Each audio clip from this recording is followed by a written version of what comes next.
तुमने सब खत्म कर दिया। अब तुम्हारी जिंदगी, तुम्हारी बातों और तुम्हारे झूठों से शिवांश रंधावा बाहर हो गया है। अब तुम मेरे लिए एग्जिस्ट नहीं करती और मैं तुम्हारे लिए एग्जिस्ट नहीं करता। अब तुम अपने रास्ते और मैं अपने रास्ते। तुमसे एक नहीं 1000 बार पूछा कि प्लीज प्रार्थना मुझे सच बता दो, लेकिन तुम्हें सच नहीं बताना था। अब तुम्हें सच बताना है। मुझे नहीं खेलना तुम्हारा सच झूठ का ये खेल। मुझे नहीं बैठना तुम्हारे इस रोलर कोस्टर पे। बस एक बार मेरी बात सुन ली। नहीं, मुझे तुम्हारी कोई बात नहीं सुननी। तुम्हारी बात सुन सुन के आज ये हाल है कि तुमने मुझे जीने लायक नहीं छोड़ा है और मैं अपनी फैमिली के लिए जीना चाहता हूँ। प्लीज मुझे जीने दो, प्लीज मुझे बख्श दो, because I am done with this. मेरे लिए ये कहानी खत्म हो चुकी है। क्या हुआ? इतनी शौक क्यों हो गई?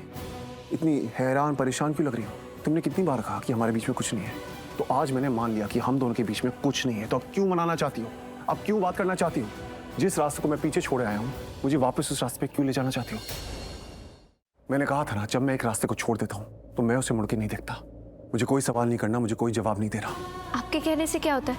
हम अभी पति पत्नी हैं और पति पत्नी के बीच का फैसला दोनों ही करते हैं। हम दोनों के सारे फैसले तुमने लिए हैं। हाँ, फैसले शायद गलत थे पर इरादे तो सही थे ना। और मेरा कोई इरादा नहीं है, मेरा कोई वादा नहीं है। वो सब पीछे छूट गया है। मैंने कहा था ना छूट जाऊंगा, छूट गया। बस एक बार शिवांश प्लीज, बस एक बार फिर से वो सवाल पूछ लीजिए ना। जो छूटा है ना वो सब वापस मिल जाएगा और इस बार मैं सही जवाब दूंगी। जो दिल में है बस वही कहूंगी। तुम्हें क्या लगता है कि जिंदगी एक खेल है या कोई क्रिकेट मैच है कि तुम किसी को क्लीन बोल्ड कर दो फिर उसे बोले नहीं वापस मैदान में आ जाओ खेलो? नहीं, ऐसे नहीं होता। जब कोई चीज आउट हो जाती है तो वो आउट हो जाती है, उसका खेल खत्म हो जाता है। पर जिंदगी तो खत्म नहीं होती है ना।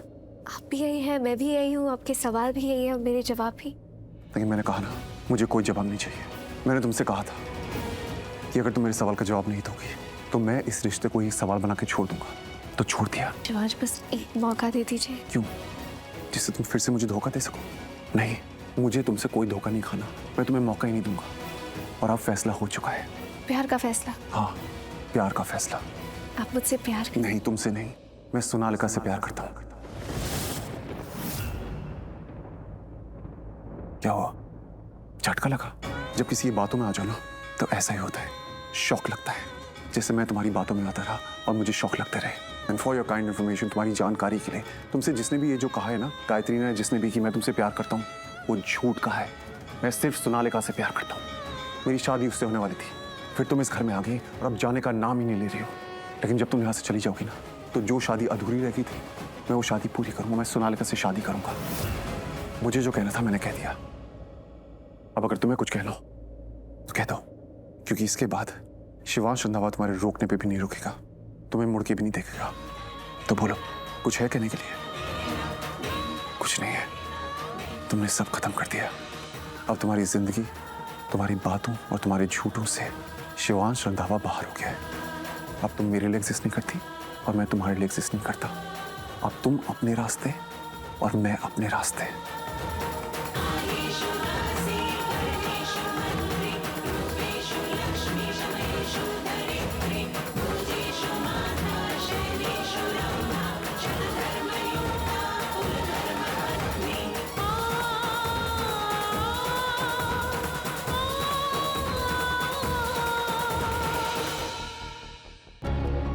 शिवांश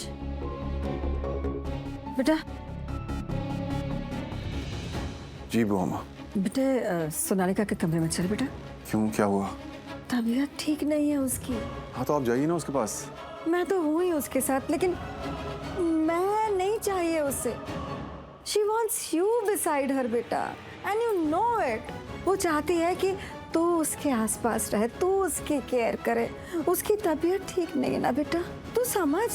तब से वो मुझसे कह रही है कि बुआ माँ शिवांश को बुला दो, मैं उसे अपने आसपास देखना चाहती हूँ। प्लीज बेटा अंडरस्टैंड। ठीक है बुआ माँ, आप चलिए, मैं थोड़ी देर में आता हूँ। लेकिन बेटा बुआ माँ, I will be there in a bit, please give me some time.